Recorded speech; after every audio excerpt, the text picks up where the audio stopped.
How to tell if factories are navigating the tariff turns.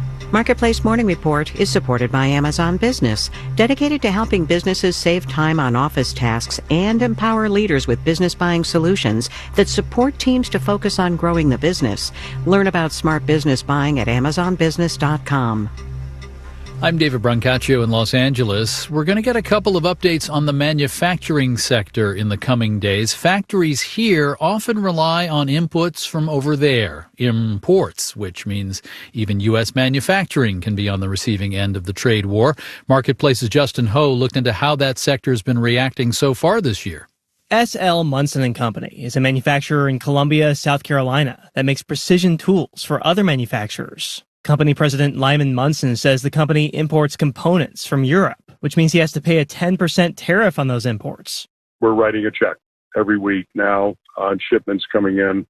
Munson says the company can't absorb that 10% tariff, but passing that cost along to his customers hasn't exactly been easy. We're getting some pushback.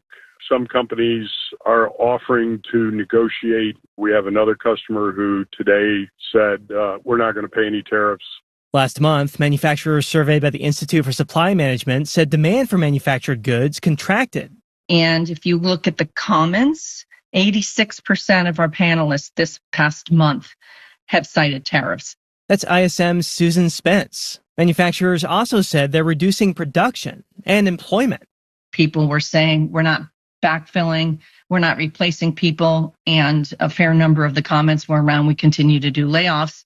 That said, we haven't seen any mass layoffs happen in the sector so far this year, says Scott Paul, president of the Alliance for American Manufacturing. He says that's because businesses are reluctant to make any big decisions since the president's tariff policies have changed so much. Uncertainty is the enemy of making capital investments, of making permanent hiring, and of making plans for growth in the future. Paul says we still don't know what tariff policy is going to look like a month from now. And until we do, he says the manufacturing sector is going to keep postponing those kinds of decisions. I'm Justin Ho for Marketplace. U.S. stock and bond markets are closed today to honor the Juneteenth holiday and will reopen tomorrow morning.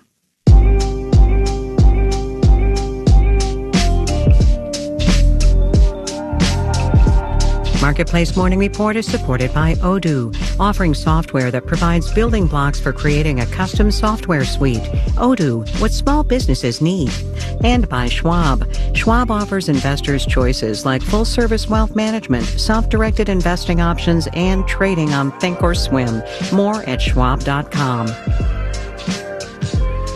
Juneteenth is a day that commemorates the formal emancipation of enslaved people in Texas by a Union general who took control of Galveston on June 19, 1865. Among the many legacies of the long history of inequality, according to the Pew Research Center, the median white household in the U.S. has about $250,000 in wealth versus $27,000 for the typical black household.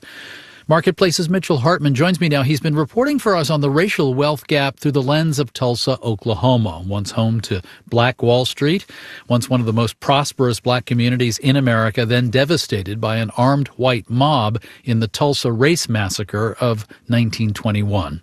Mitchell, hello. Good to be here. We wanted to spend some time talking about ways to reduce the persistent racial wealth gap in America.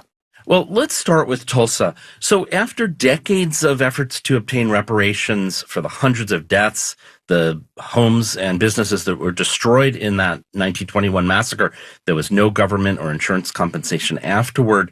Just this month, Tulsa's mayor announced a reparations plan. It's a $105 million private fund that is more than advocates expected by quite a lot. It'll pay for affordable housing, education, small business development for Tulsa's black community. You know, there have been efforts to provide reparations in other places. You've heard of Evanston, Illinois for housing, Asheville, North Carolina, Amherst, Massachusetts. Steps toward reparations. These are local regional efforts, right? It's not really addressing the racial wealth gap at a national scale. No, a lot of advocates for reparations for African Americans say it doesn't do that. Here's Kristen Mullen. She's co-author of From Here to Equality, Reparations for Black Americans in the 21st Century. We think of reparations as a federal project that has as its major focus the elimination of the racial wealth gap. They are the only entity that can possibly pay these funds and eliminate the racial wealth gap. It's a tremendous sum. And Mitchell, from your interviews and conversations, how do advocates of reparations think about how much is owed to Black Americans today? So calculations of this often start with the moment of emancipation. Most enslaved people, were sent into freedom without any resources or compensation. Reconstruction was eventually abandoned. Jim Crow segregation, lynchings, and massacres like the one in Tulsa just kept on destroying Black intergenerational wealth. Meanwhile, as Mullen's co-author, Duke public policy professor William Darity points out, white Americans get to homestead out on the prairie, they get free land, they put down roots, and they build wealth. And so whites are given an enormous largesse as the nation completes its colonial settler project in the West, while Blacks who are newly emancipated are not even given the land that they formerly tilled for their slave masters.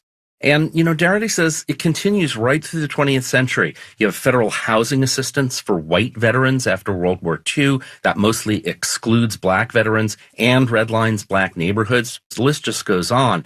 All told, Darity estimates redressing the racial wealth gap now through reparations would cost the federal government $16 trillion. $16 trillion.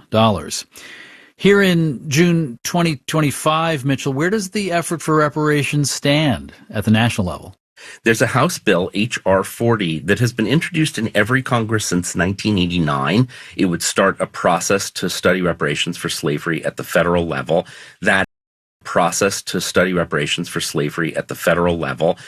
is not likely to go anywhere in this Congress. Overall, support for reparations for African Americans is a minority view. Pew Research Center finds that about 30% of Americans approve of the idea, 70% don't. Among Blacks, more than 75% approve, while white approval is below 20%. Marketplace's Mitchell Hartman has been reporting on this. Mitchell, thanks. You're welcome. It's the Marketplace Morning Report.